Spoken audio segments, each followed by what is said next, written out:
Good morning and welcome back to Day 3 of SRI 2025. Our program will begin in 10 minutes. We're starting today with a high-energy performance from one of UIC's own. Please welcome the UIC We Desi Dancers, a student group bringing the vibrant spirit of South Asian dance to our stage.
Tavashi annanni shabachorata puli idayan norkum pande yabatte katta chora kondu juice adiche soda sarbatte nudil madayane merukkidum karutte ivane padachu vitta kadavuluke pattil pattu illuminati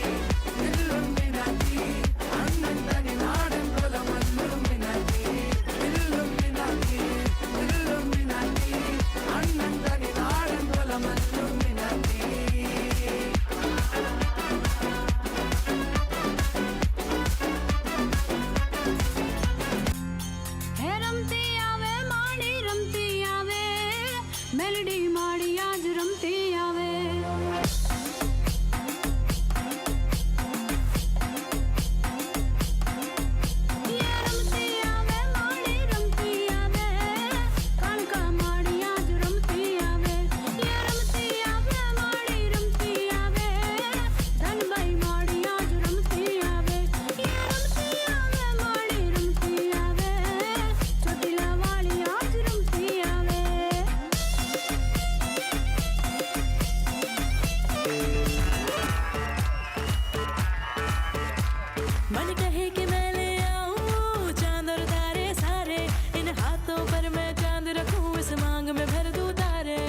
बड़ी solid मस्ती छाई hello too much है तुमने लगाई yellow control करो मेरे भाई ये दिल छन छन बोले अमृतसरी चूड़ियां रात बड़ी है मस्तानी तो दिल भर जानी कर ले गल्ला घूड़ियां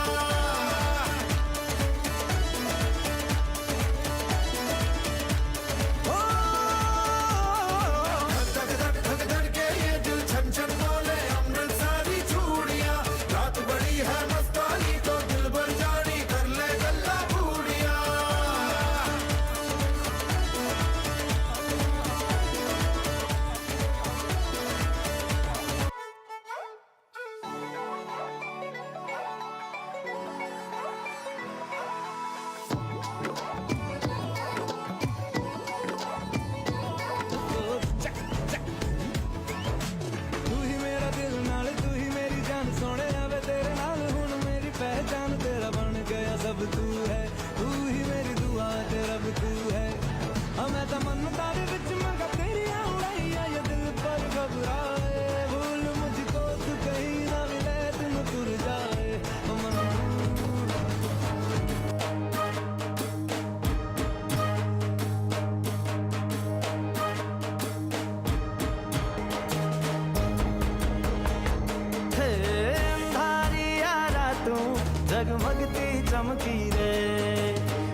घेरदार घूमता रूपरू झूमता हैया ने चोरे आज गोरी तमे मन डाली धामो हीरा घेरदार घूमता रूपरू झूमता हैया ने चोरे आज गोरी तमे मन डाली धामो हीरा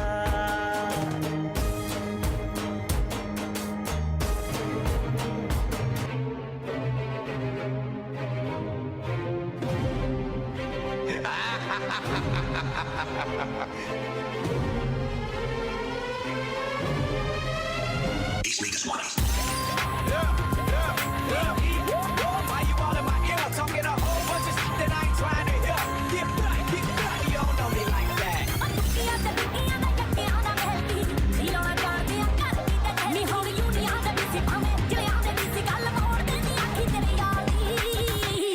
I can do this all day.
Thank you once again to the UIC We Desi dancers for that fantastic performance. We'd also like to express our deep gratitude to all of our incredible partners who make SRI 2025 possible. A special thank you goes to Chicago Innovation, our host of today's Climate Summit, bringing together global leaders, innovators, and policymakers to advance sustainable solutions right here in Chicago. We'd also like to extend a sincere thank you to our media partners, Cranes Chicago and Axios, for helping us amplify the importance of sustainability, innovation, and community impact. We're grateful for your continued partnership in sharing these vital conversations. And now, to officially open this morning's plenary, please welcome your host and MC, Nicole Arbor, Executive Director of the Belmont Forum.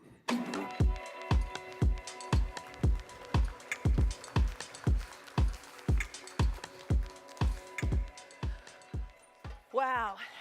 I don't know. I just can't top that. So good morning, everyone, and thank you for being here.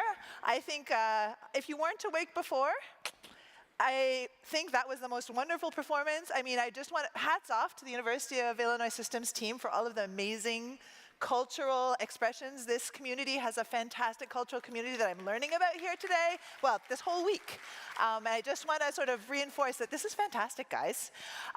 So we hope your week has been as energizing and thought-provoking as the conversations and experiences that we have had so far. And so before we dive into today's program, we do have a few housekeeping notes for you. If you haven't yet downloaded the conference app, Whova, I'd encourage you to do so. It's the best way to stay on top of the session locations, the speaker bios, the real-time updates. And you can also access live translation services in English, Spanish, Portuguese, French, Korean, Chinese, and Arabic directly through the app or by scanning the QR code right up here.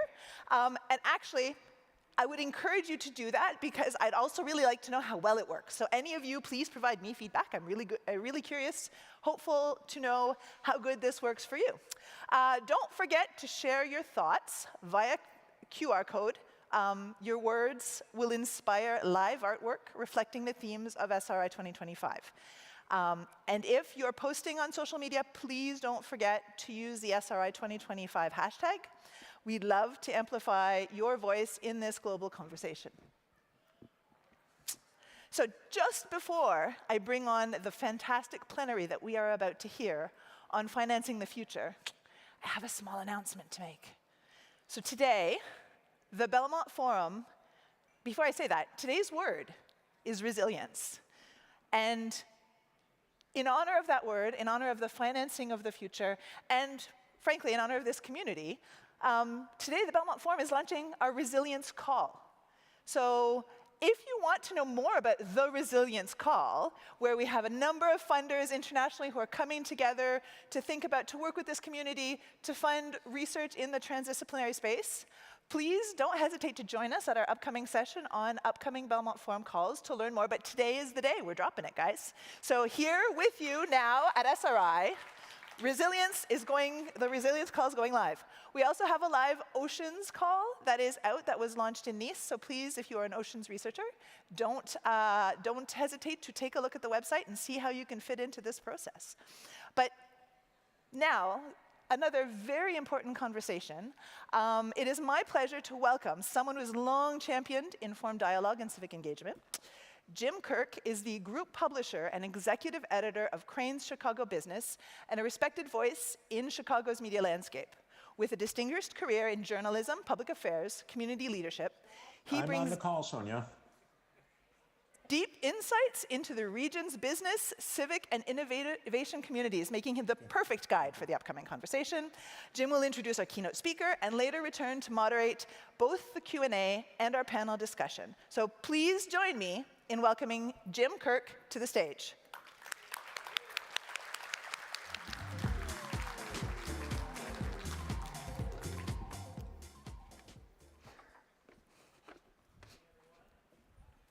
Can you hear me? Good morning, everyone. There we go, there we go.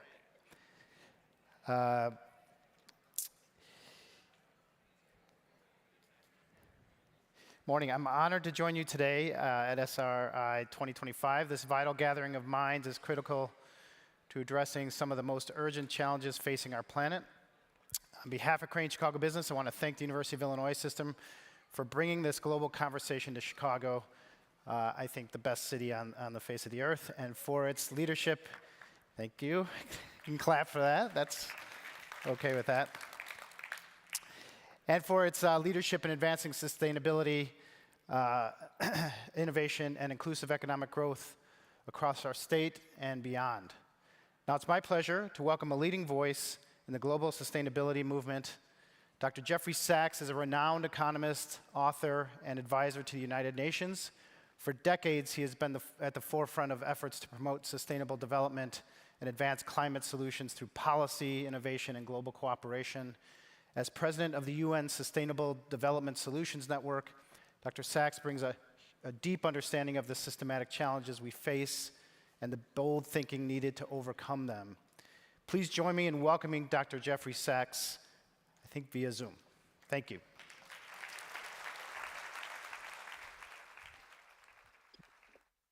Jim, thank you very, very much. And friends, ladies and gentlemen, Nicole, let me say Hello, personal hello, and Tim Killeen, the great president of University of Illinois, and all friends. My plan was to be with you. I wasn't quite as resilient as I hoped to be because I pulled out my back a couple of days ago. So I'm recovering, but meant to be with you in person. But I'm absolutely delighted to help open this important session on financing sustainability, a topic that is central to everything that we're trying to accomplish to remake the world economy in a way that is both one of shared prosperity for our country and for the world, and also environmentally sustainable. And that requires a tremendous amount of transformation.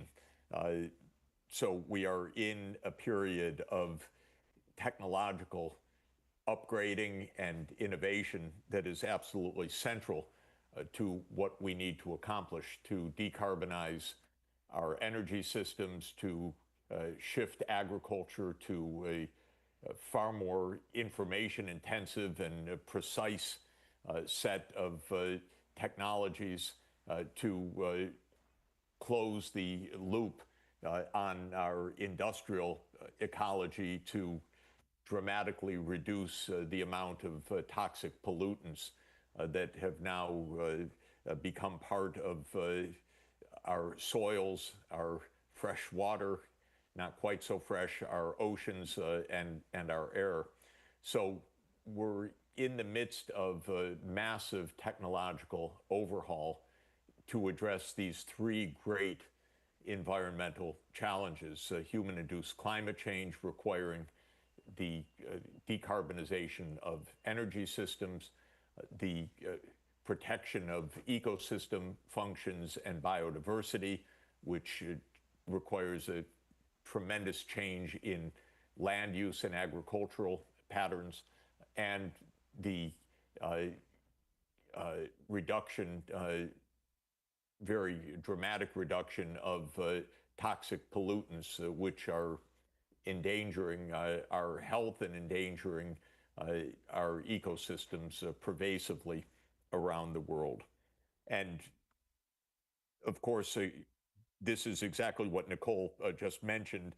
To accomplish this, one requires transdisciplinary research because even in the purely scientific arena, every one of these challenges, energy systems change, agriculture, agronomic systems change, land use patterns, ecosystem functioning and sustainability, is even within the scientific and engineering domains alone, highly interdisciplinary.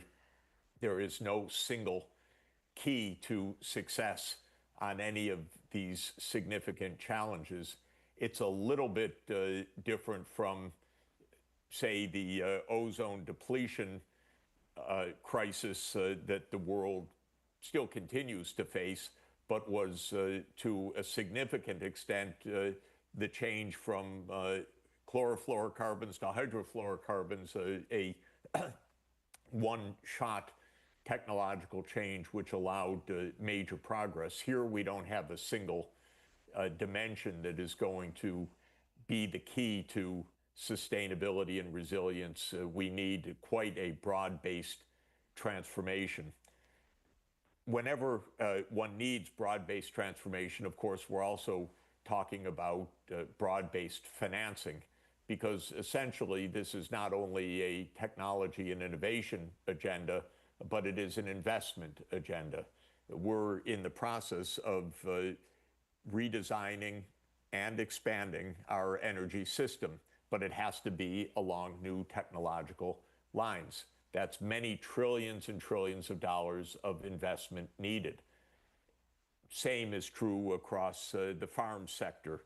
Same is true across many industrial sectors. Same is true across the transport sectors, from light-duty vehicles, which need to go electric, to heavy-duty vehicles and international shipping, which are going to have to go to some kind of hydrogen-based or ammonia-based combustion systems, and so on. So we're in the process of massive investments necessary. And the truth is, we're not quite succeeding in this, and we're not succeeding in two fundamental ways.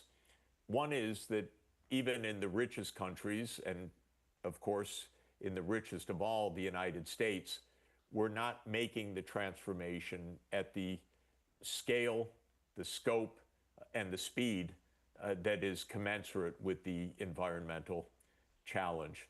And at the global scale, I think it is fair to say that while the high income and the upper middle income countries, by and large, have access to the funding that they need at reasonable costs, the lower middle income and low income countries, which constitute about half of the world's population, do not have access to low-cost capital to be able to finance the transformations, even if they get the planning and the regulatory mechanisms right. So there are two kinds of challenges that we face in the finance and investment side. One is the framework. How should governments, and in the United States, this is quite complex because it means federal, state, local, and regional governance, be designed to facilitate the scale and speed of transformation needed. And then the second question is how to bring about low-cost financing at the scale that's needed. And that's especially a problem for the poorer countries, which by and large do not have investment-grade access to international capital, and therefore face very, very high borrowing costs if they try to finance these changes. So let me address both of these issues briefly. The first is on the framework, the policy framework for large-scale systems transformation. The problem is that while the United States is quite good at innovating and quite good at building private sector advances, the U.S. is not very good these days at building a public policy regulatory framework when the private sector by itself is not sufficient. And when it comes to the power sector, for example, this is intrinsically a regulated industry, and in some parts, a government-owned sector. And that's because the power sector has very powerful elements of natural monopoly, meaning that you have one grid or one distribution system. You may have many independent power generators, which could be mobilized with private ownership and private capital, but you have one transmission and distribution system, which means that every state has a state regulatory commission, each region has a regional grid, and we have national authorities as well on the regulation of the power grid. This cannot be done purely on a market basis.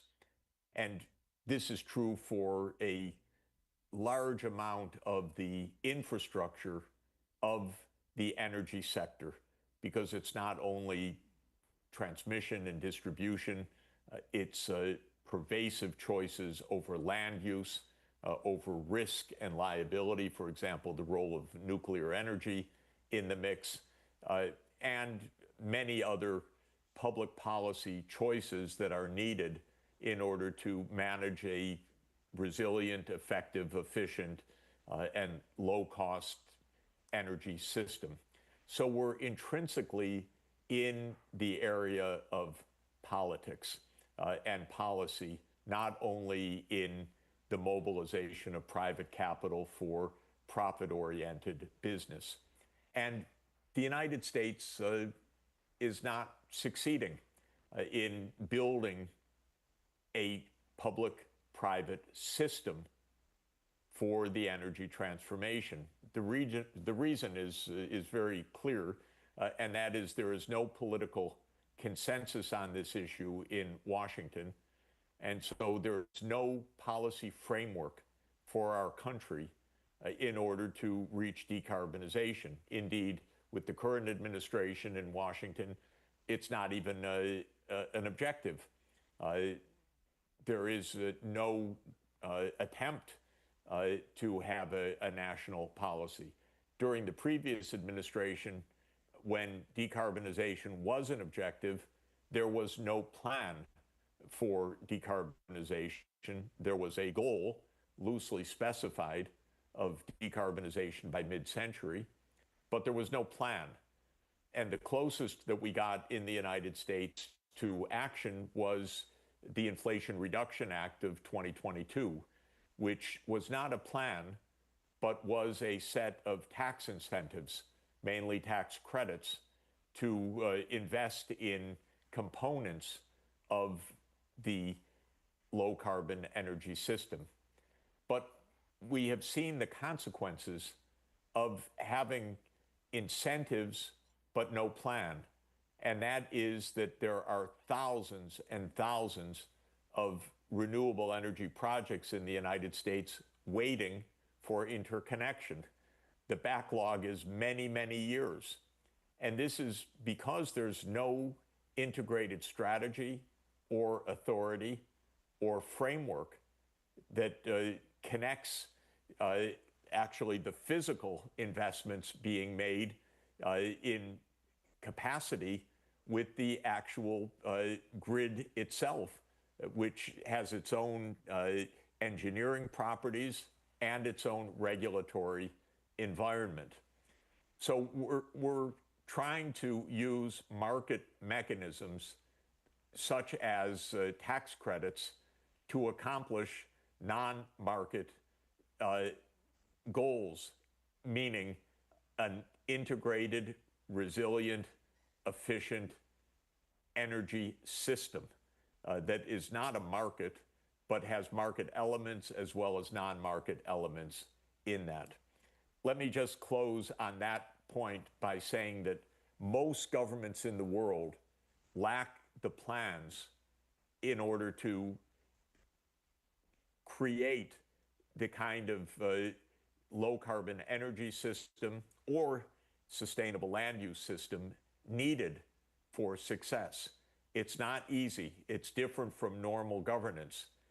Making a new energy system based on new technologies in an integrated way is not a market phenomenon. It is a planning phenomenon in which markets play a role but don't dominate the process. So governments need to plan. Parastatals, the regulatory agencies, the state-owned utilities need a 20 or 25-year forward-looking framework. Most do not have it. And one added complexity of that plan is that for most countries of the world, success must include very strong integration with neighboring countries.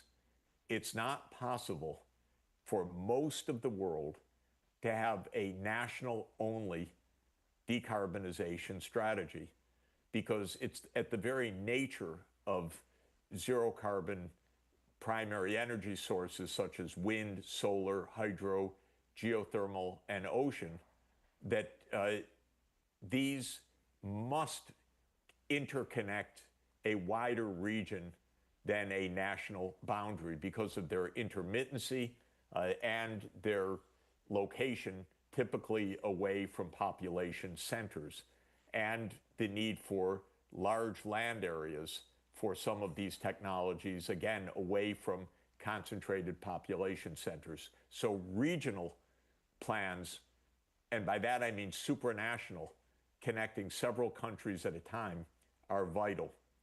And I'm working with the ASEAN countries right now, for example, the 10 countries of Southeast Asia that need an integrated energy plan. They don't have it yet.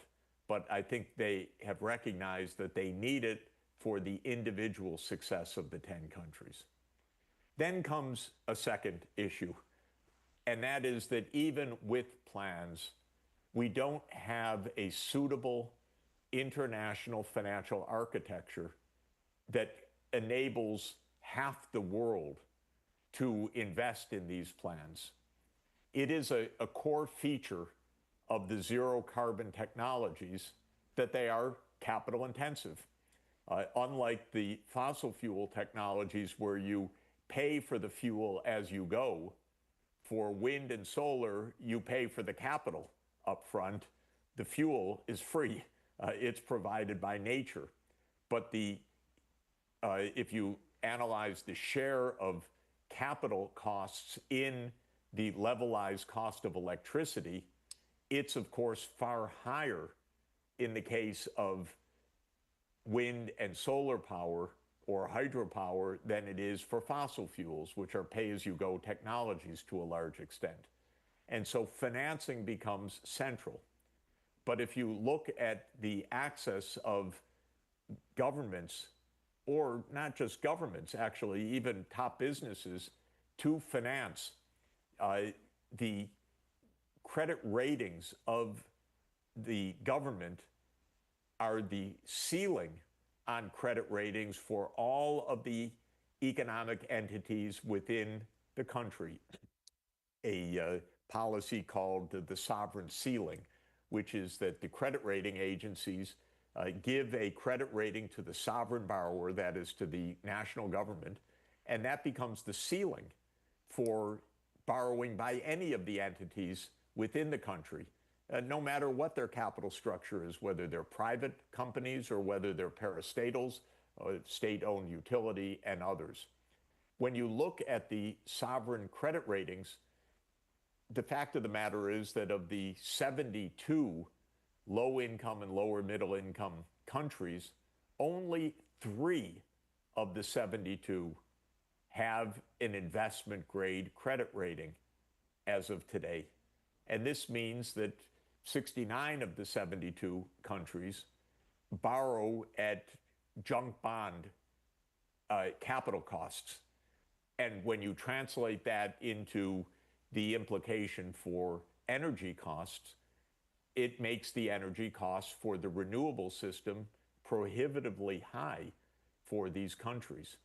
And so we have a major issue unsolved in enabling low-income and lower-middle-income countries to actually carry out the decarbonization agenda. But since that's 4 billion people, it's not a small matter for global success, either for the well-being of those populations or for the global achievement of a low-carbon economy. For this purpose, the UN is trying to reform the global financial architecture. And there is a summit that will take place in 2 weeks, starting on June 30 in Sevilla, Spain, which is the 4th decadal Finance for Development Summit. Every 10 years, a summit has taken place on the global financial architecture. Regrettably, as of this morning or yesterday, the United States formally pulled out of this summit. Incredible. The US government said, this is not in our national interest. We don't want to have anything to do with it. We don't believe in sustainable development. We don't believe in the Sustainable Development Goals. This is rather sad. It does have one silver lining, which is that the other 192 governments that will be there don't have to deal with the objections of an administration that refuses to even acknowledge the purpose of all of this investment and this transformation. So maybe the consensus will end up being stronger as a result of this. But let me say that there are several steps that can be taken to lower the costs of capital for the low-income and lower-middle-income countries. The fact of the matter is, and the positive fact is, that these countries have tremendous headroom for rapid growth. They lack liquidity, they borrow in foreign currencies. They are therefore more vulnerable to shocks. But if we examine that vulnerability and address it through various financial engineering means, including ensuring adequate liquidity in the short term for these countries alongside their long-term plans, it should be possible to lower the cost of capital dramatically for these countries as well. So let me stop here to say that the challenge of resilience is an investment challenge. An investment challenge is inherently a financing challenge. The financing challenge has these two elements to it. One, an overall policy framework, and second, the need to incorporate the low income and lower middle income countries in a sound way. On both of these dimensions, there are answers, but they are new. They are not part of our old toolkit.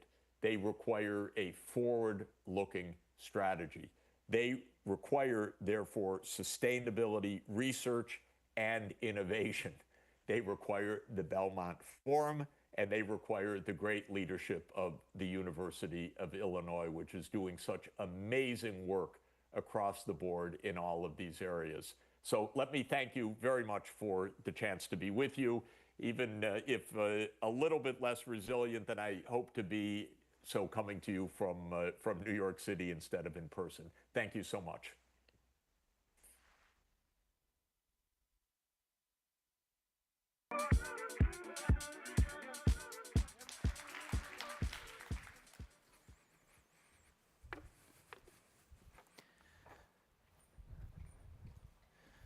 Well, thank you, Dr. Sachs. He obviously set up our conversation very well.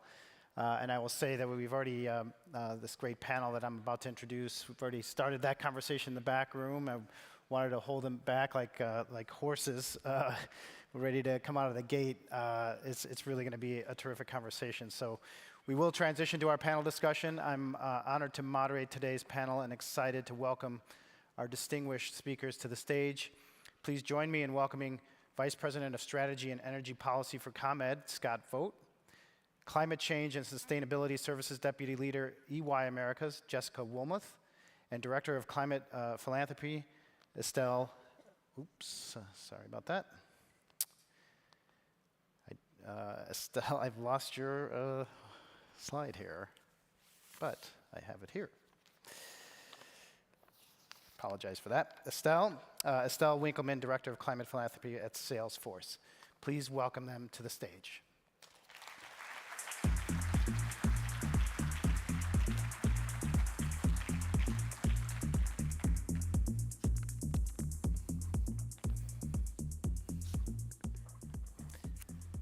Welcome, guys.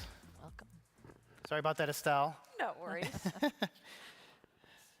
I should learn not to trust teleprompters.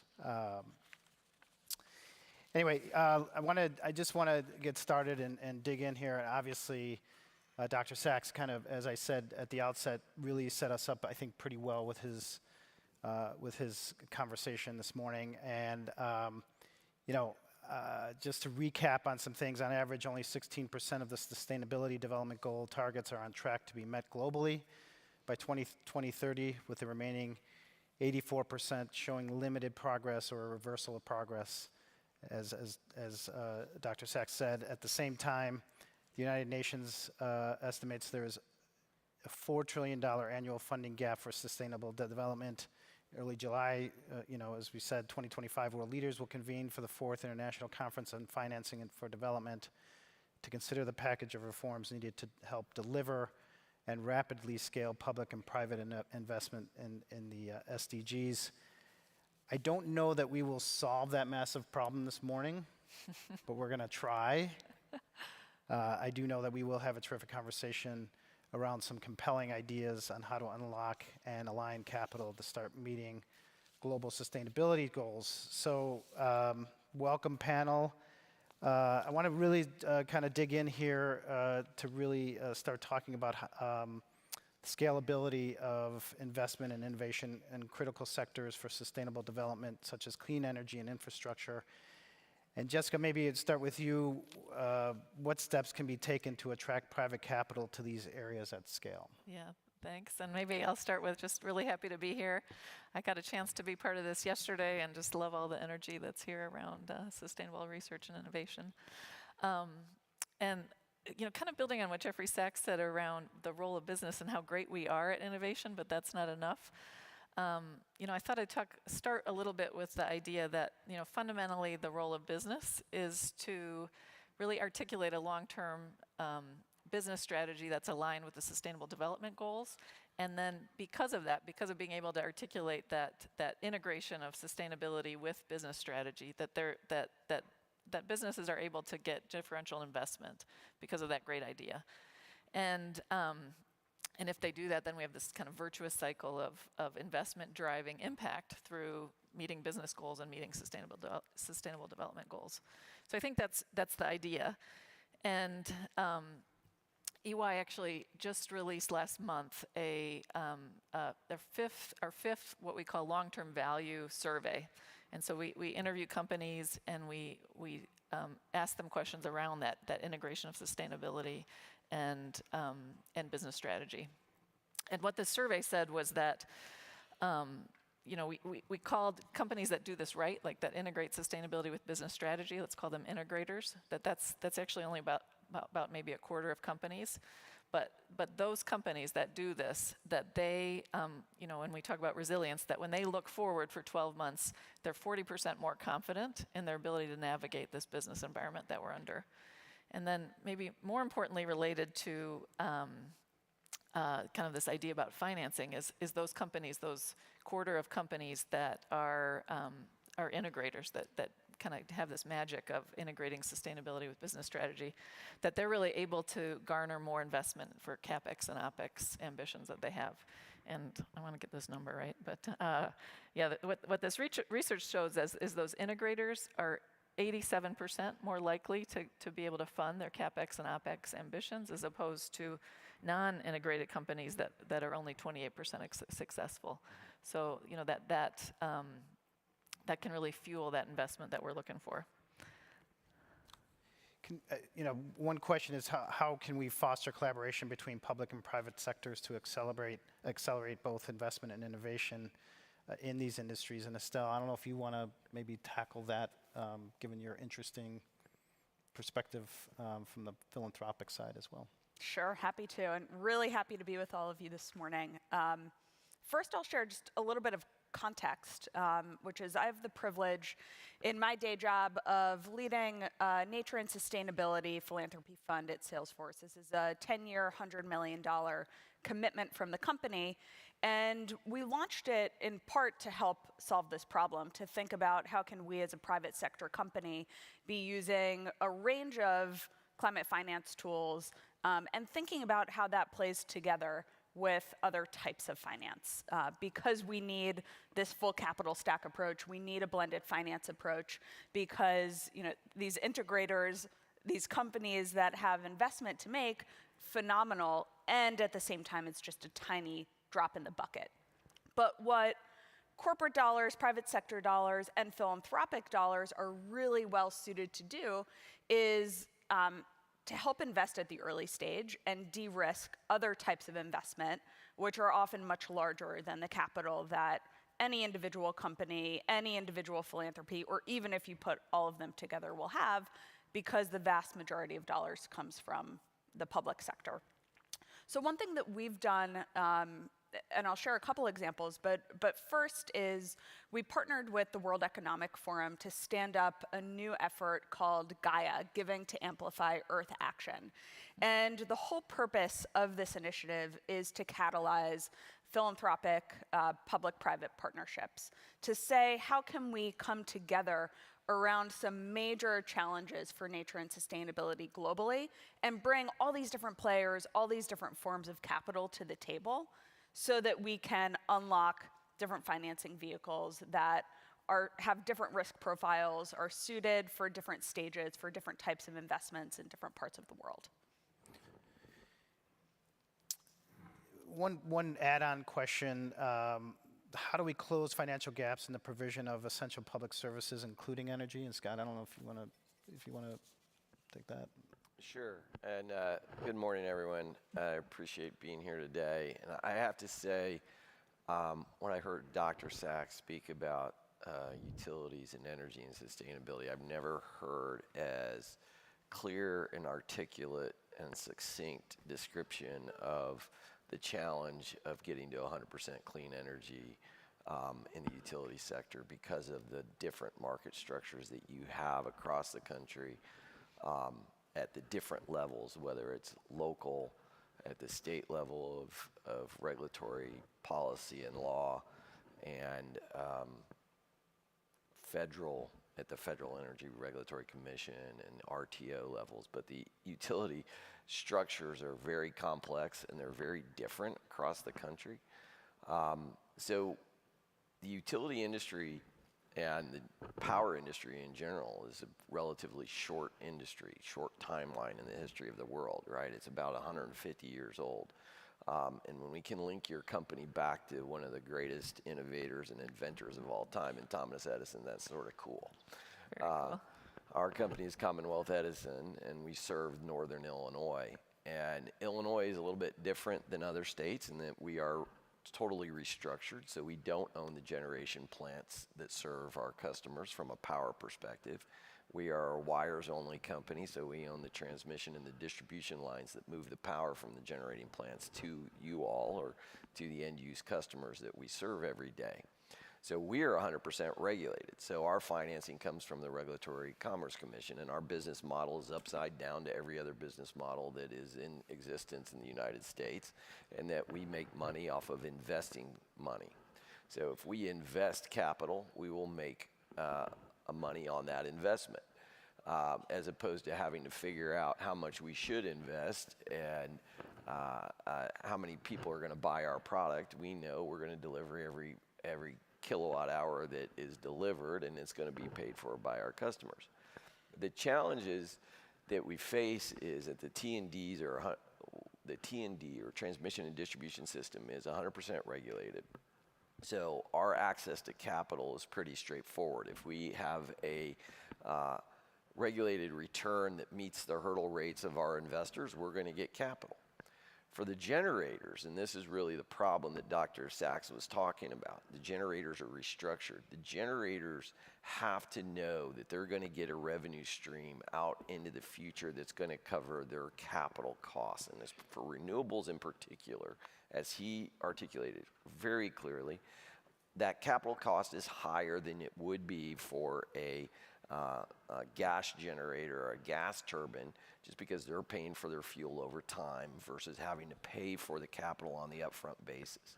So if you have uncertainty about the price of energy into the future or the capacity revenue, if you happen to be in a market with capacity revenues, it becomes highly uncertain whether you're going to make your money back on that investment.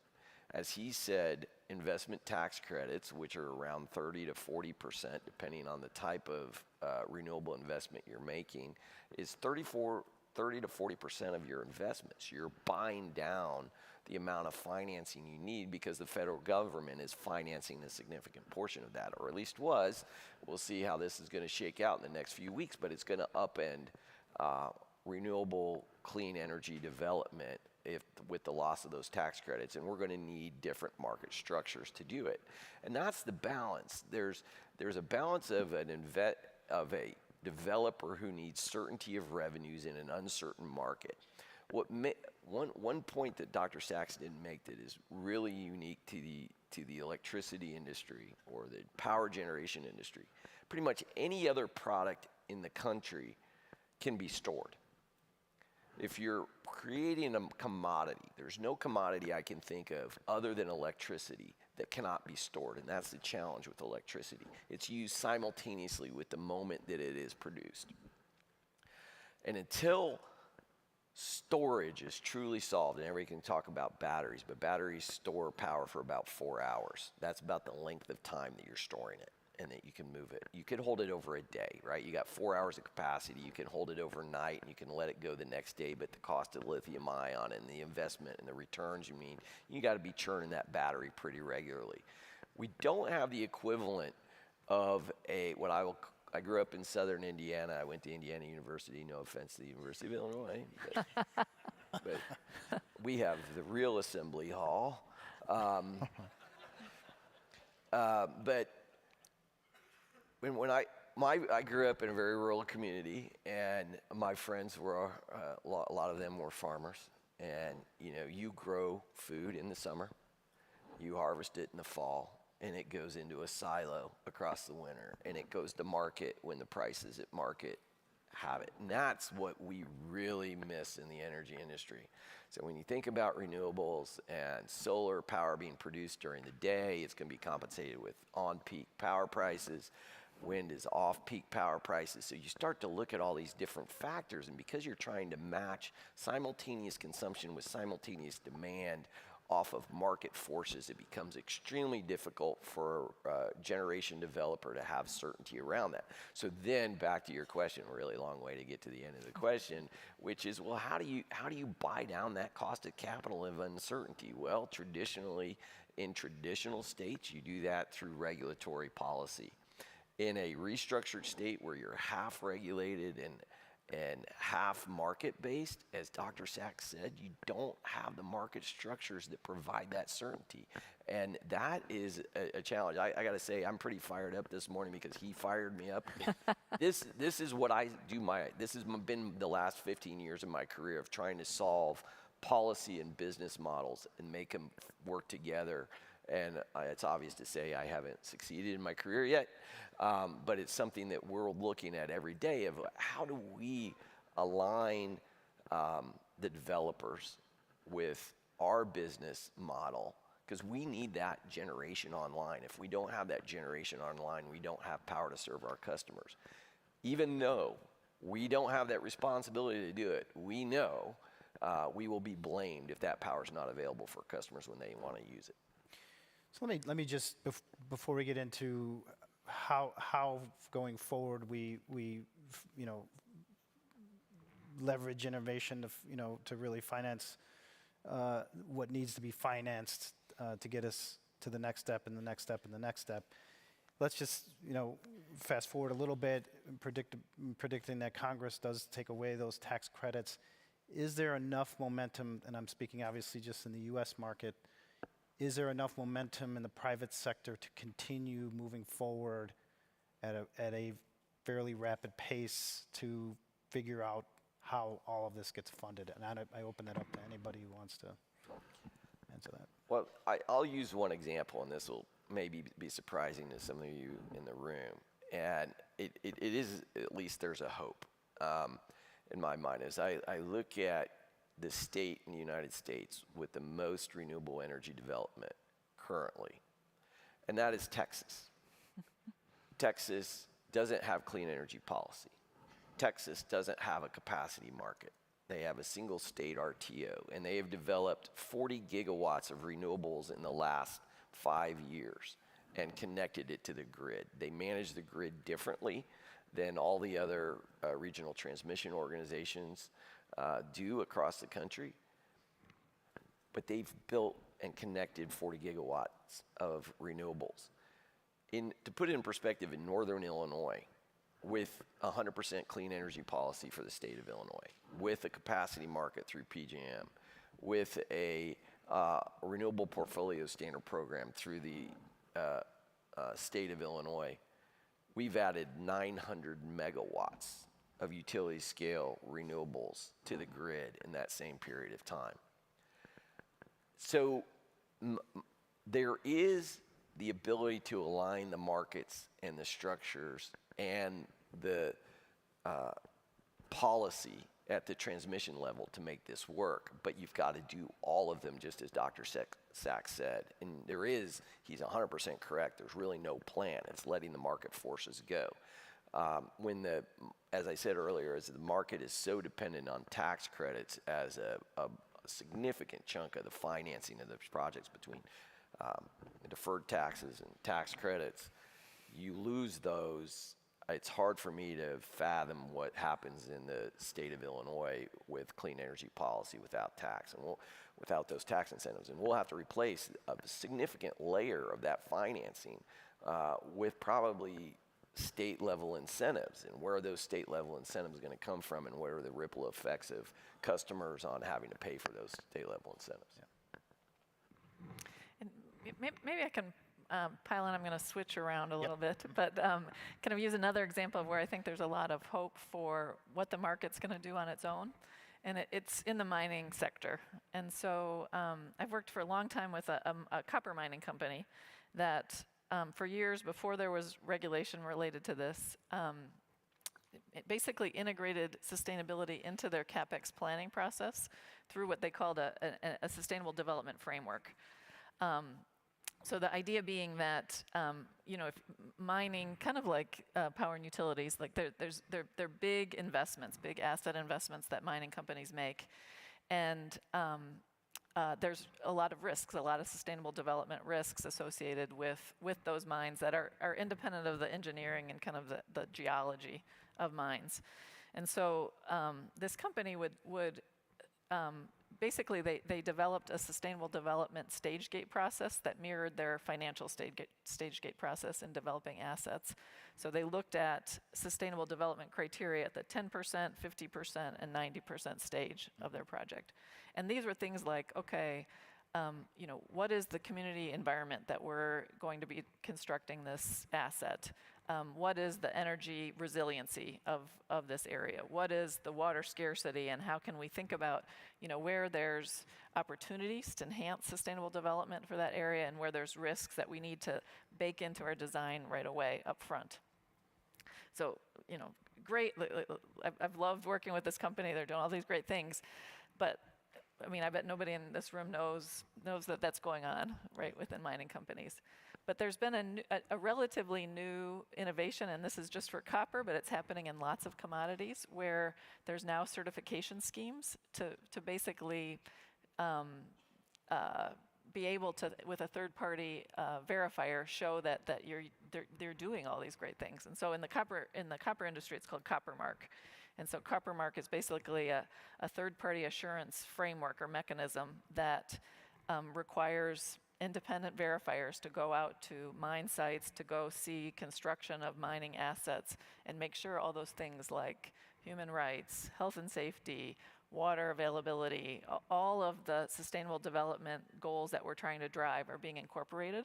And then if that third party agrees, then that mining site or mining company gets a Copper Mark certification. And so then that's a way to monetize all that great work and drive investment in that mine, which we're going to need for the batteries that we need to have long-term, more stable renewable energy. But anyways, I think it's that kind of innovation is really it's really cool in that it can help these companies help us collectively invest in those mining companies that are doing the right thing. And the verifier is verified by somebody else. Yeah, actually there is an NGO that is the verifier of the verifier. Okay, yeah. terrific. Yeah.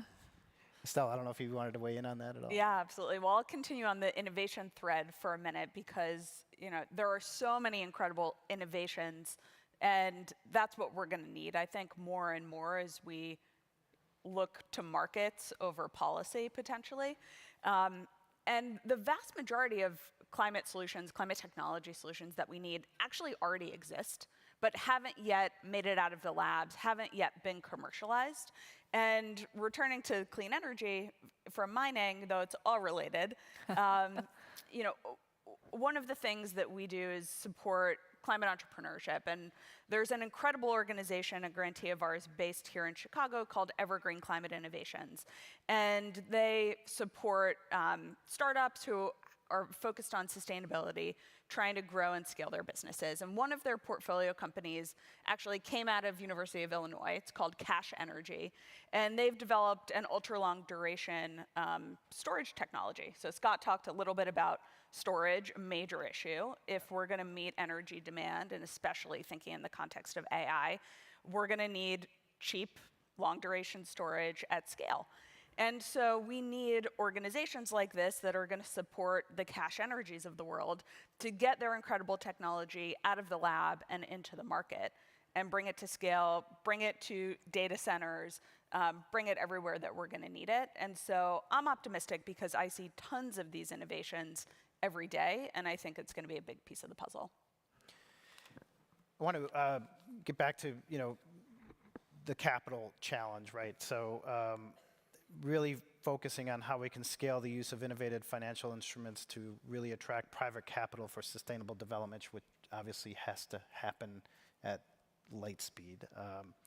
So, Jessica, I don't know if you have any thoughts on that in particular. Yeah, to get us started. maybe I'll start, but I'm going to maybe be controversial a little bit. That's fine. I don't know if controversial is the right word, but I think there's kind of in this area that we work in, there's a lot of innovation that's happened around green financing and green bonds, or other mechanisms to drive sustainable investment. And I think, and maybe it goes to what Jeffrey Sachs said about how there's lots of renewable assets, but they're not yet connected to the grid. I think sometime with all these mechanisms, we don't think about what are the easier things that we can do and invest and scale quickly, and instead, maybe don't place the right bets with that sustainable financing. Less spoil the ocean. Yeah, less spoil the ocean, more like let's get the easy, practical things done so we can start making progress. Okay. Scott. I think one of the challenges is, as we talk about, it gets to the risk, and especially in the utility industry and ultimately the end customer, as to finance a risky project or a renewable generation project, and as we talk about the timeline to connect a renewable project in PJM, is we've got projects in the ComEd zone that have been there for 5 years. And if you're trying to finance a project and you don't have your project cost estimates because you've been waiting 5 years for PJM to study your interconnection process, it makes it really hard to, you can't even do your PPA or your contracted revenues to understand what you're going to sell it at. So this is this continual challenge of you got the market on one side to finance the generation resources, which creates significant risk on the developers. So the developers say, well, if I don't know what the price is going to be and I don't know what the revenue is because I don't know what my costs are, I got to have a state subsidy that buys down my risk to make my project go. So then it's like, okay, well, how much state subsidy do you need? They go, well, we don't know because we don't know what the power prices are, so we want it to be completely flexible. Well, then that shifts the risk, right? And it's not shifting the risk where an ITC is shifting the risk. It's ultimately to the same place, but you're shifting the risk to the government and ultimately to taxpayers. If you're doing a state subsidy through a utility, you're shifting the risk to the end-use customer. So now the end-use customer is taking the risk of whether that project is going to be there and whether that project is going to meet their needs and what's that going to do with the affordability equation. And when you keep pulling the string on that, well, who is most impacted by that affordability question? And then that ends up being the customers that can least afford it. And affordability is a word that we often throw around in utility space, and it's very difficult because you can't say that your product, even if it's as cheap as 15 cents a kilowatt hour, is affordable to everyone because there's someone who doesn't have any income, so nothing's affordable.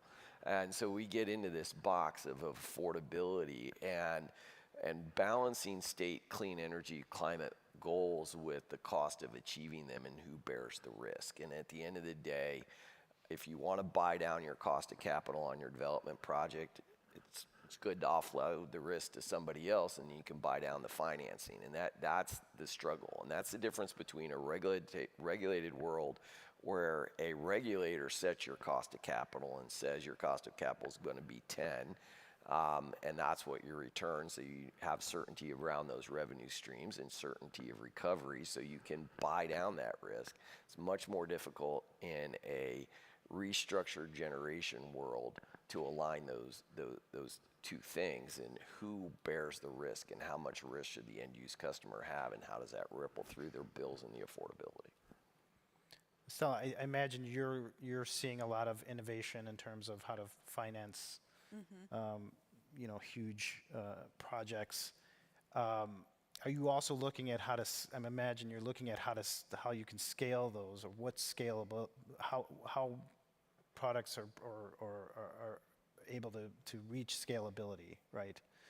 Can you talk a little bit about that and how you look at Absolutely. So one of the things that we're thinking a lot about is what are the different models?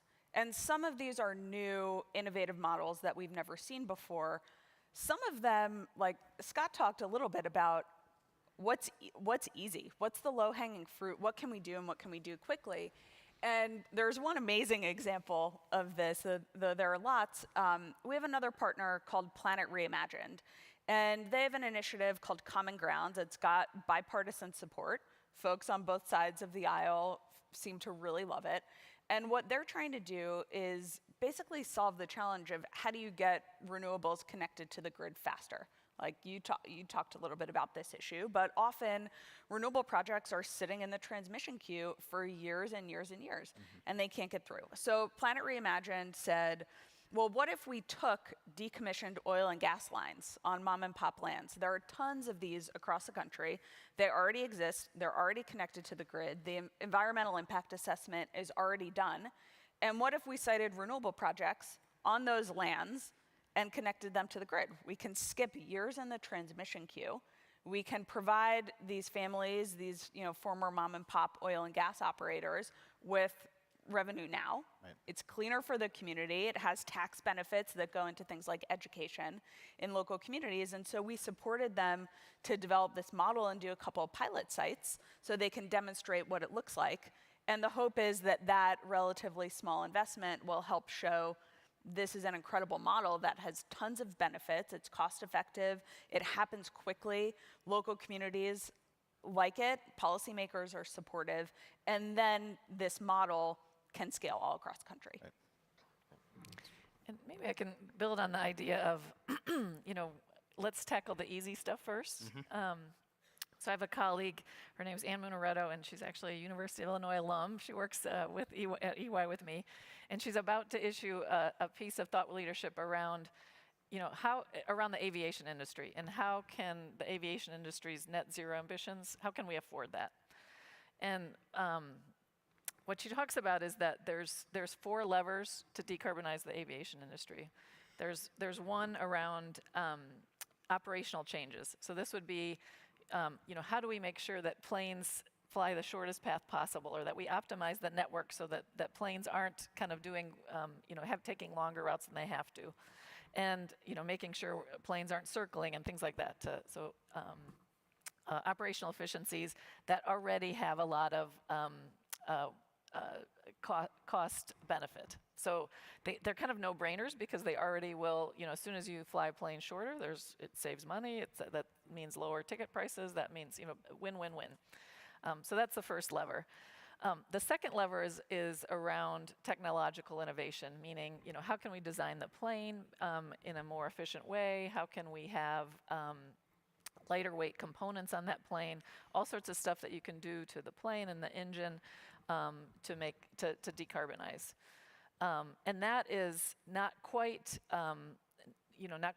beneficial from a cost perspective, but very close. The third lever is carbon offsets, and we know that that's kind of a last resort. We always want to save that for that last bit of decarbonization. And the fourth lever is sustainable aviation fuel. And that's what the aviation industry is really counting on to decarbonize. The problem is that right now there's a huge economic premium and a green tariff, so to speak, of a sustainable aviation fuel. And so what Ann's piece kind of posits is, we can get a lot out of that operational efficiency and those technological advances, and that's, let's focus on there and try to really drive that now. And let's let sustainable aviation fuel incubate more till it's more ready, till it's more cost effective, and then use that as a lever. But not put all our eggs in that basket when there's a lot of business fundamentals that don't work. Right. I just want to talk a little bit about how we can create real incentives and financial tools that encourage the private sector to invest for the long term. Scott, I don't know if you want to Yeah. tackle that from a regulatory standpoint or. Yeah, so tying into the last question, and I think about what we're talking about are barriers to entry for new tech or new participants, and I see them every day at different levels of the structure, and by different levels I mean we talk about utility scale generation, which is your large solar, your large wind projects. So think hundreds of megawatts of production. But also we have what's called distributed generation, which is a solar system on a residential rooftop. It's a 5 kW system. We need all of the generation we can get from renewables to hit the renewable goals. So we have barriers to entry, which we've talked about. The biggest barrier to entry on the renewable side is the transmission system and getting connected to the transmission system. And that barrier to entry didn't exist for any of the other incumbent generators, because 90% of the incumbent generators were part of a vertically integrated utility at the time of construction. All the nuclear plants that are in northern Illinois didn't have to pay for the transmission system upgrades or for the transmission interconnection cost to get connected. That was all part of the integrated plan that went to the commission back in the late 1960s to build it all. So we built that transmission system and connect those generators. Generators today, when they come onto the system, either have to pay for new transmission system upgrades or interconnection. For a residential customer, the biggest barrier to entry of investing in a solar system is the upfront cash payment. So especially for low income, we have in Illinois $70 million of assistance for low income customers to acquire residential solar systems. It's been there for like 5 years because no one can figure out how to break into the market, because you have to find a low income customer. You have to find a low income customer with a roof that faces west or south that doesn't have shading. We're working on a program right now to say, well, how do we by the way, you have to have a low-income customer that has $16,000 of cash available to invest that then eventually will get their money back through other incentives. I'm working on a program right now where we will buy that system for the low-income customer and then pay ourselves back through the available incentives. Now, it's predicated on tax credits, so we'll see how this is going to go. But these are the things that I think we have to figure out, is what are the barriers to entry or the barriers to financing that everybody's facing, and can we eliminate some of those barriers? And some of them we can. We can put financing products in place. We're trying to reach out to, and if you're in the room, come talk to me. We're trying to find lenders that are willing to kind of support us on this, will be the counterparty on the financing. So you're not talking about a low-income customer being the counterparty on the financing.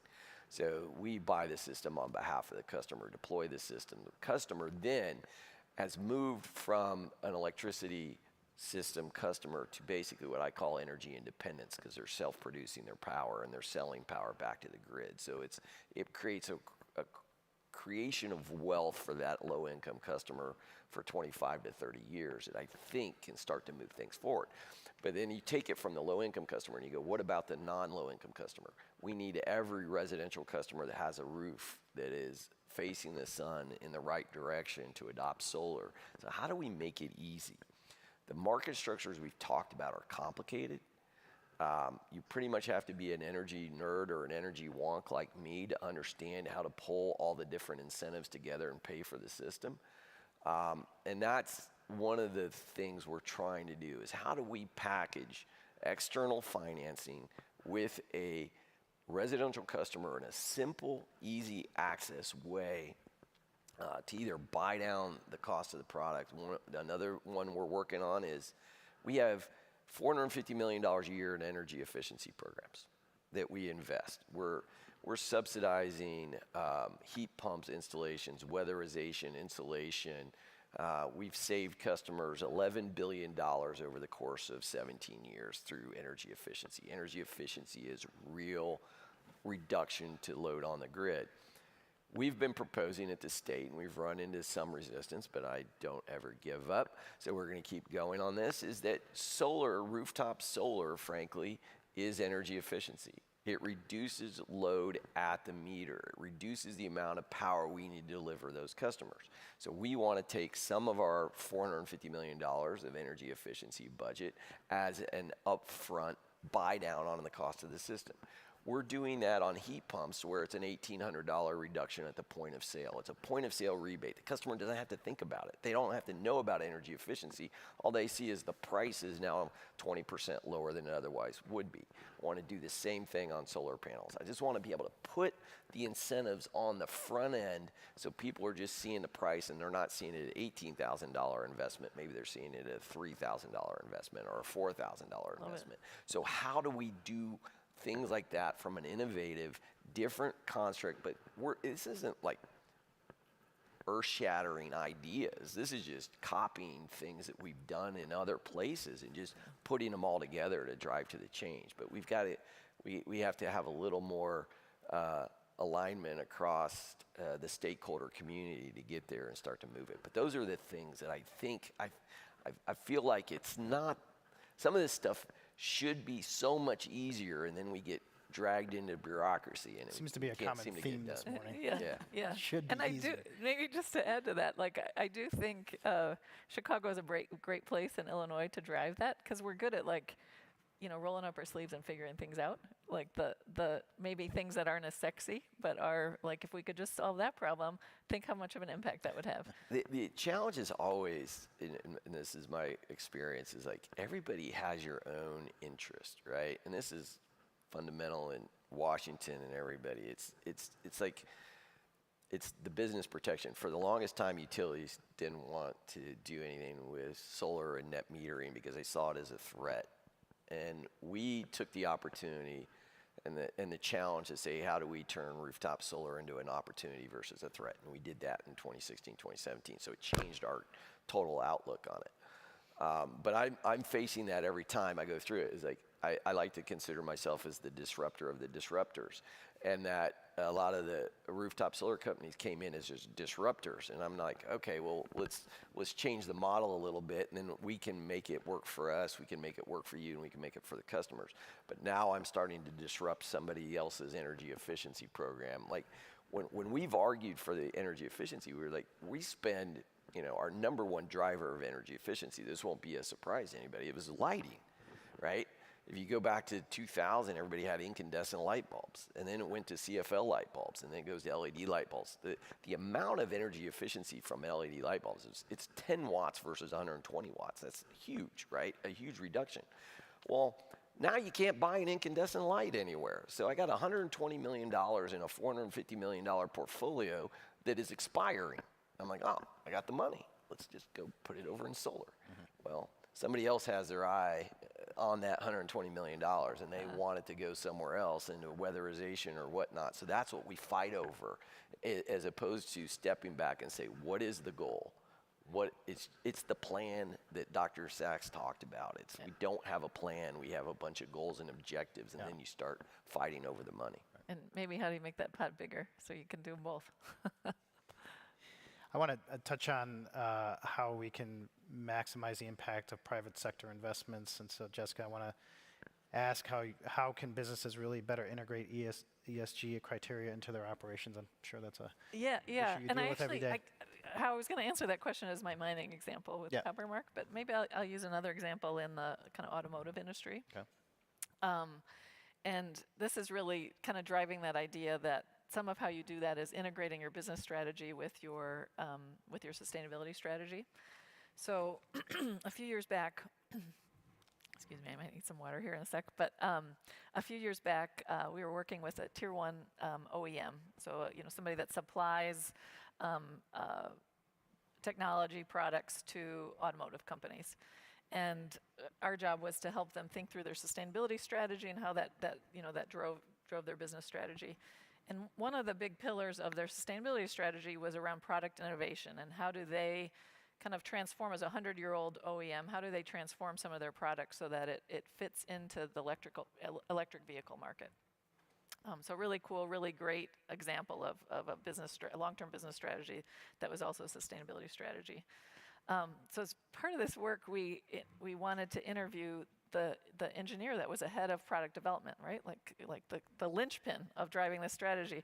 And we went to go interview him, and he was like, I don't know anything about sustainability. Like, I don't know why you want to talk to me. I don't know anything about this.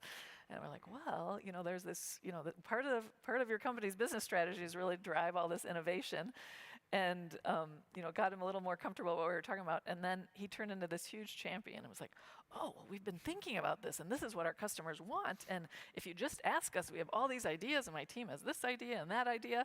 And, we just need to be able to kind of measure it so we can kind of bring that in the front and really understand how we can both, lower costs, which was a big part of their agenda too, but also, build in these sustainability principles. And so he ended up leaving the conversation like really jazzed, and that to me shows how that integration can really work well.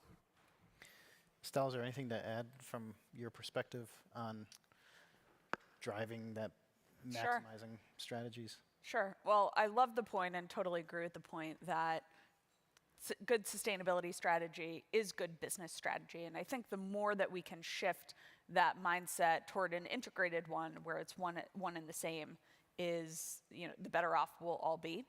And one of the other areas where we do a lot of work is on nature-based solutions, which are an incredible investment, but a lot of nature hasn't been properly valued, and it's been an area where, take deforestation, where lots of companies have prioritized short-term gains, cutting down trees for timber or fuel or whatever else, at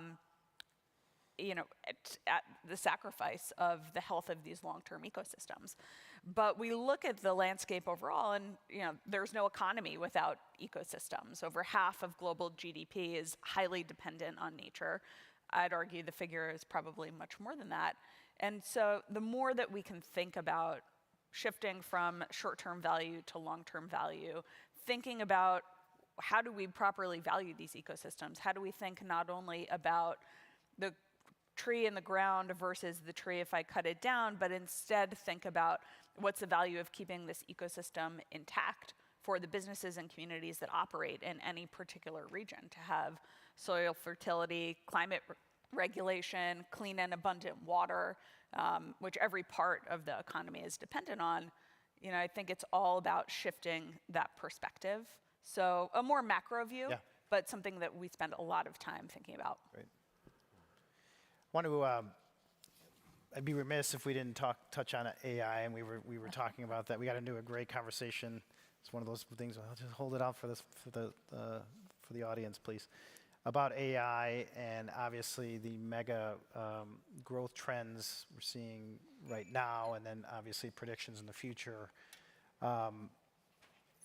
Scott, maybe start us off about some of the things that you were talking about in terms of the challenges. How do you do that sustainably when we're talking about massive uses of power potentially, and how do you predict what's going to be needed going forward? Yeah, this is, we've been talking a lot about sustainability and renewables. I will tell you, up until about 18 months ago, I was focused on system-wide, economy-wide decarbonization. And what were the things we needed to do to achieve that by 2050 to meet the Illinois' goals and the city of Chicago's goals. I will say about 18 months ago with the OpenAI announcement, we pivoted pretty quickly. And now my day is filled with conversations about resource adequacy. How do we ensure we have enough generation?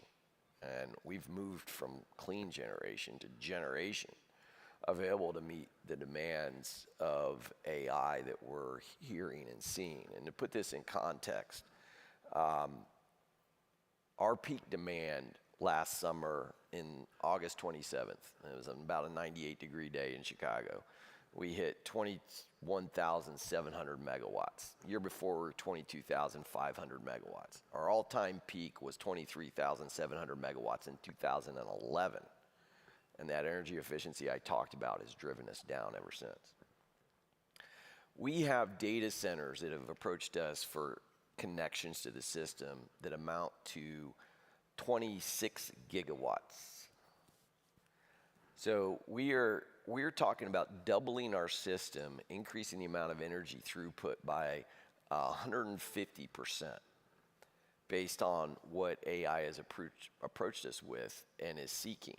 And I step back and I look at that, the amount of generation that we have available on the system and the amount of generation we'll need, and I say it's impossible. It's literally impossible to build that level of generation in the time that the data centers are looking for. So when you start to pull that through the market structures in the curve, we talk a lot about, well, what's the real consumption going to be by the data centers? How much capacity do they really need? What's really going to come online? And we really don't know, because all we hear from the customers is how much capacity they want. We assume they're ultimately going to use it, but we don't know until we see it connected. But then it starts to be a competition then for the generation. And if you think about Econ 101 on supply and demand, and the demand's going up and the supply's not going up, what happens to prices? And that's what we're seeing ripple through already with the capacity prices. On June 1st, we saw our capacity prices increase by 9 times. They went from $28 a megawatt day to $270 a megawatt day. We've got another capacity auction coming in July and another one in December, and we'll see what happens with those prices. But when you start to see the market move on demand side effects,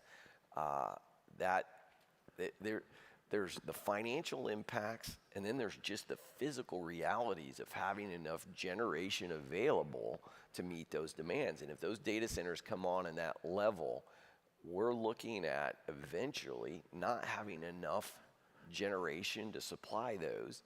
And this gets back to Dr. Sachs on aligning policy and regulation and everything else.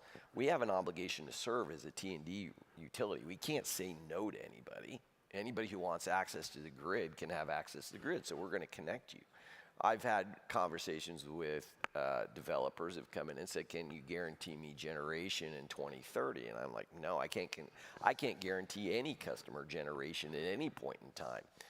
We are dependent on the regional transmission organizations of doing that. And if we get into an emergency situation, which we got close to, oddly enough, in Winter Storm Elliott back in 2023 in December, where PJM was talking about rolling blackouts, we actually had an abundance of energy in Illinois, but they didn't on the East Coast. You start to disconnect customers.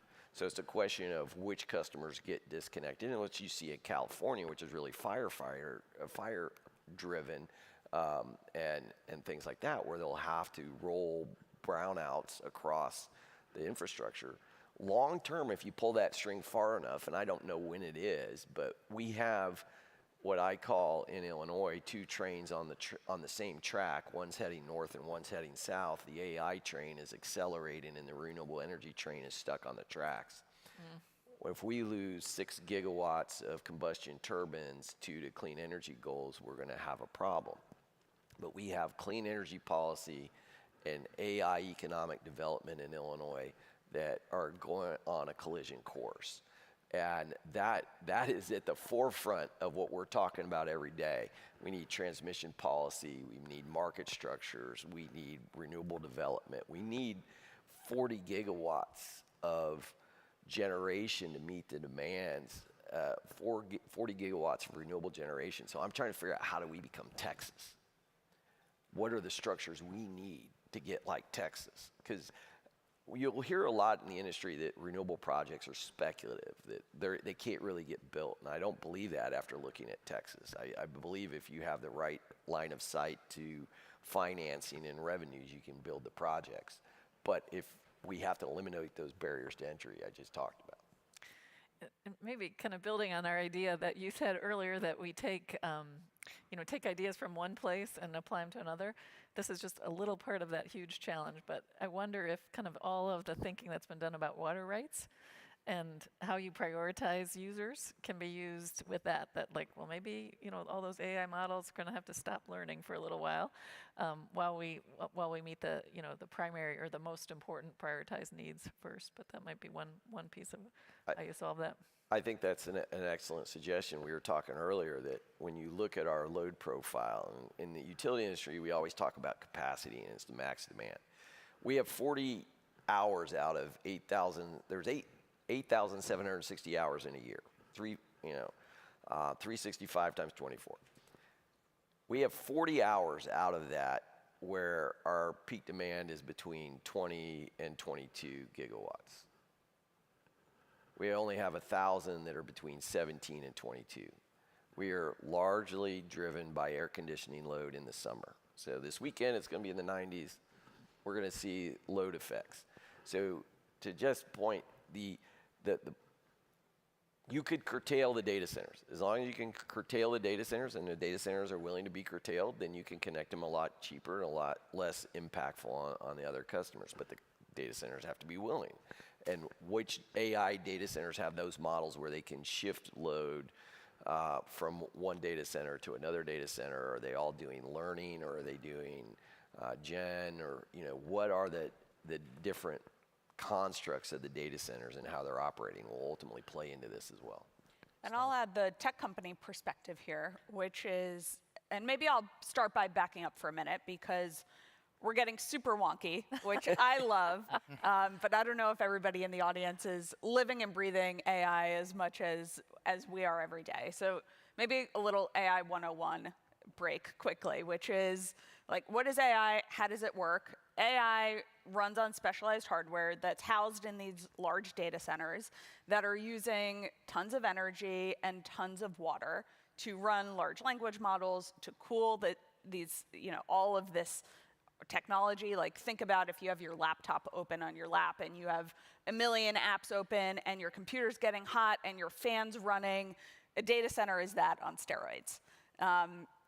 But there is a perception, I think, sometimes that all AI is created equal, and that's really not the case. And so for Salesforce, we are increasingly becoming an AI company. And sustainability and equality are two of our core company values. And those inform how we build and deploy our AI. And so as we're thinking about it, we are building smaller, more specialized models for particular uses. There's been this trend in the industry toward large, generalized models. So think, you might use the same model to run a really complex set of code as you might to figure out what you can cook with the ingredients you have in your fridge. And it doesn't have to be that way. We don't have to go to these huge models. We can use smaller models that use more energy. We can think about where our data centers are located so that we're prioritizing cleaner grids, so we're prioritizing regions that have more water abundance. We can invest also in innovation and things like better storage and cooling technologies. We can think about investing in nature to make sure that we're not depleting the water that these data centers rely on, but instead replenishing it for communities, because all of these data centers live in communities.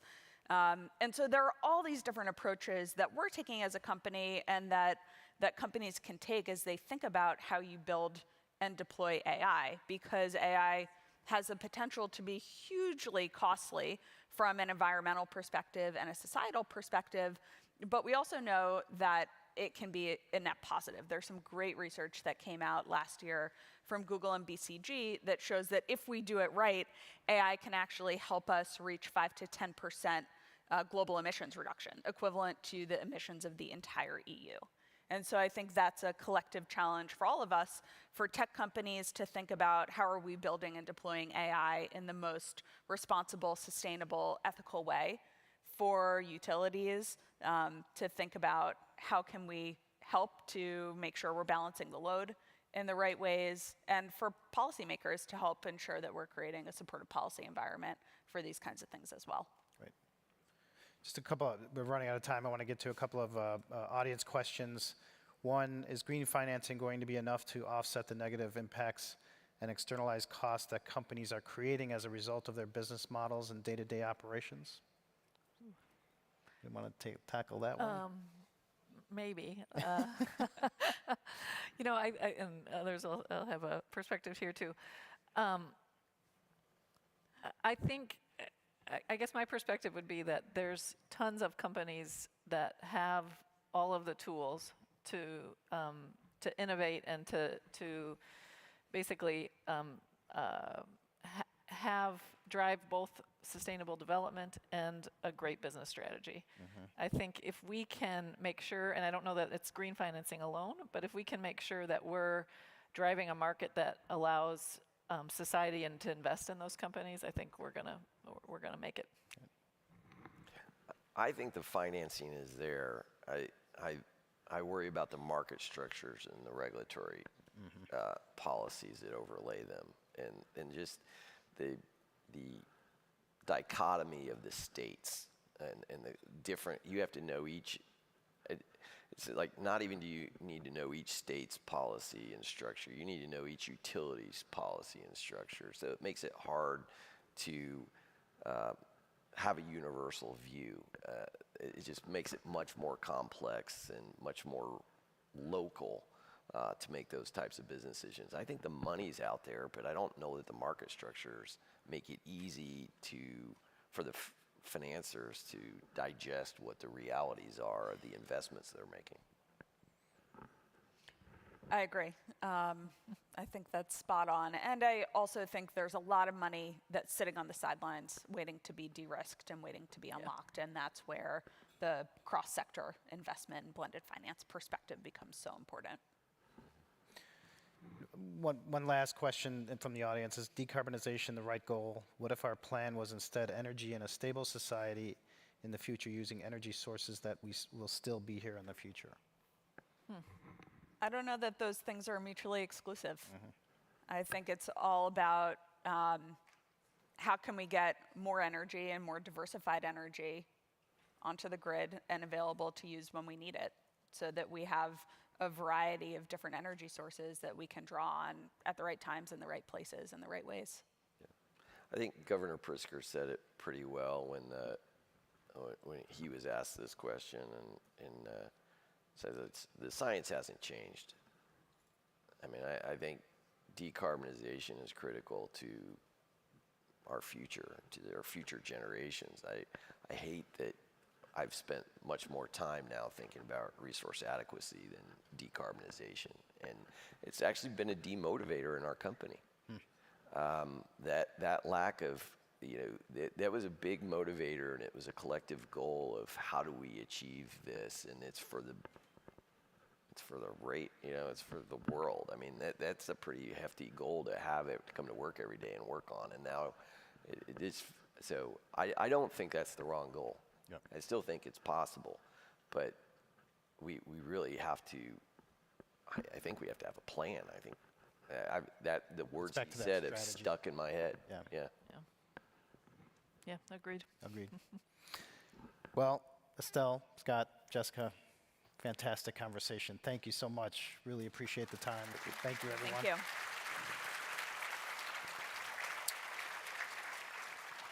And I think we'll hand it over to the next. But thank you very much. Appreciate it.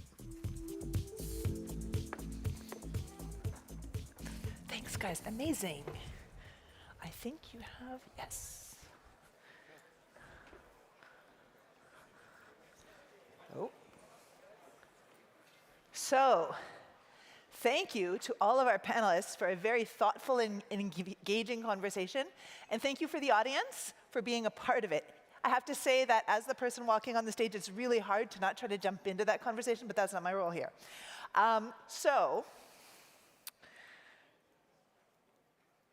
Before we wrap up, just a few quick reminders. So in addition to today's many breakout sessions, please don't miss these featured sessions. So we have planes, trains, and green supply chains, innovations for sustainable mobility. Building for a resilient future, exploring critical intersection of housing, climate, and insurance. And if you're heading out on excursions or attending afternoon sessions, please check out Whova for all the locations and timing. I think I heard yesterday that if you're signing up for excursions, you have until 11 today. So please, oops, something happened there. Please do check that out. And finally, and importantly, because it's something near and dear to my heart, don't miss tonight's Sustainable Storytelling. It's a signature SRI event happening from 7 to 8:30 p.m. in the Sheraton Chicago Ballroom. It is going to be an inspiring evening of personal stories that reflect on the heart of our collective work. And don't miss on our final day of SRI as we come together to celebrate Juneteenth with a powerful program honoring culture, justice, and community. We'll kick off with a stirring performance by Grammy Award-winning Soul Children of Chicago, followed by a thought-provoking panel discussion led by UIC Chancellor Marie-Lynn Miranda, featuring Jose Lopez, Crystal Sims, and Tonika Johnson. The day also includes a book launch, a conversation with University of Illinois System President Tim Killeen, who I was just sitting with, but I don't see anymore. And we'll close with an exhilarating reception ceremony, so featuring the incredible soul-funk band Sam 1000.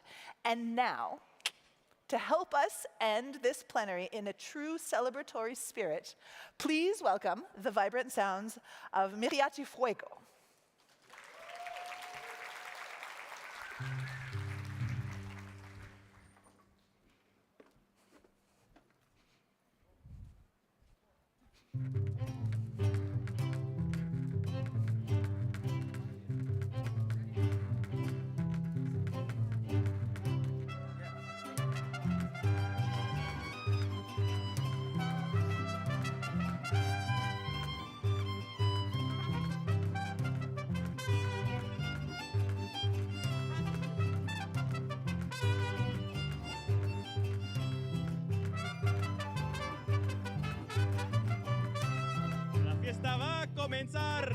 Adorden esos portones, la fiesta va a comenzar. Adorden esos portones, ya va llegando el mariachi cantando sones con sus guitarras y guitarrones, pa' que se alegre y se retose los corazones. Ya va llegando el mariachi cantando sones con sus guitarras y guitarrones, pa' que se alegre y se retose los corazones. Ay la la la la la la. Ay, la, la, la, la, la, la. Agarre su falda pa' que se baile este lindo son. Ay, la, la, la, la, la, la. Ay, la, la, la, la, la, la. Saque polvadera pa' que retose mi corazón.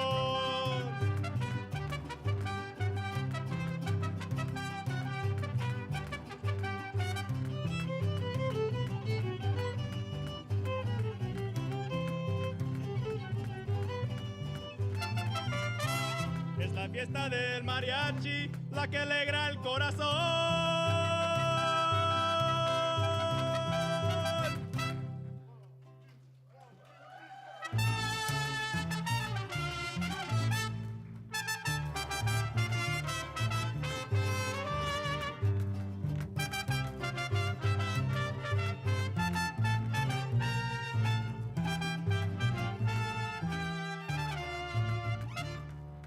Yo te di todo mi amor y más, y tú ni reconoces lo que es amar. Yo me puse dispuesta a tus pies y tan solo con desprecio me has pagado, pero ahora ves, de una vez dije que te amaba, hoy me arrepiento. Dije que te amaba, no sé qué pensé, estaba loca. Si una vez dije que te amaba y que por ti la vida daba. Si una vez dije que te amaba, no lo vuelvo a hacer.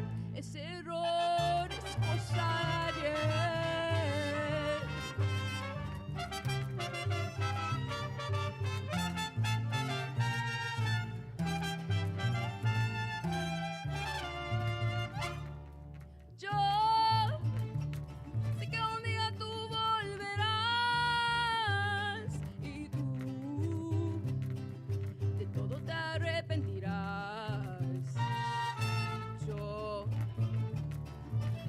Dispuesta a tus pies y tan solo con desprecio me has pagado, pero ahora ves, si una vez dije que te amaba, hoy me arrepiento.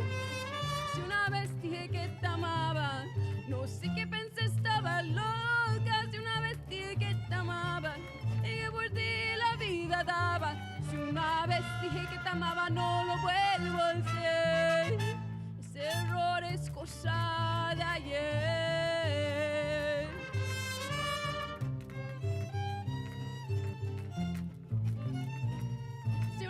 dije que te amaba y que por ti la vida daba. Si una vez dije que te amaba, no lo vuelvo a hacer. Ese error es cosa de ayer.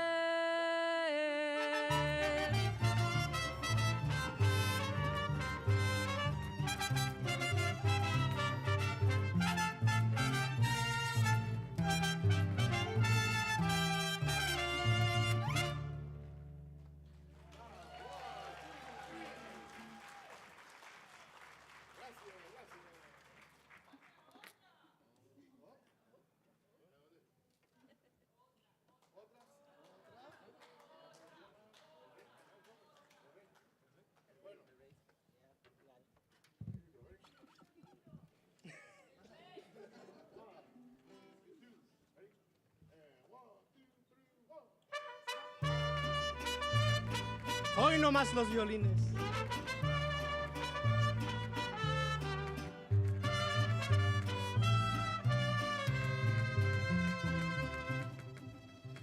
Yo sé bien que estoy afuera, pero el día en que yo me muera, sé que tendrás que llorar.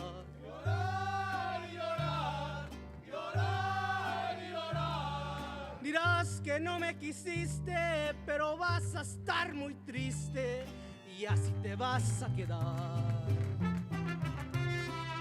Con dinero y sin dinero, yo hago siempre lo que quiero y mi palabra es la ley.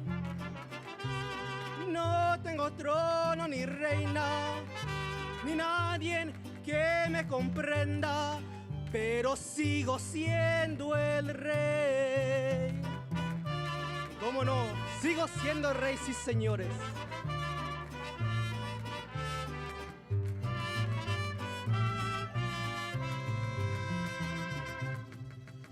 Una piedra en el camino me enseñó que mi destino era rodar y rodar. Rodar y rodar, rodar y rodar. Después me dijo un arriero que no hay que llegar primero, pero hay que saber llegar. Con dinero y sin dinero, yo hago siempre lo que quiero y mi palabra es la ley. No tengo trono ni reina, ni nadie que me comprenda, pero sigo siendo el rey. Thank you, gracias.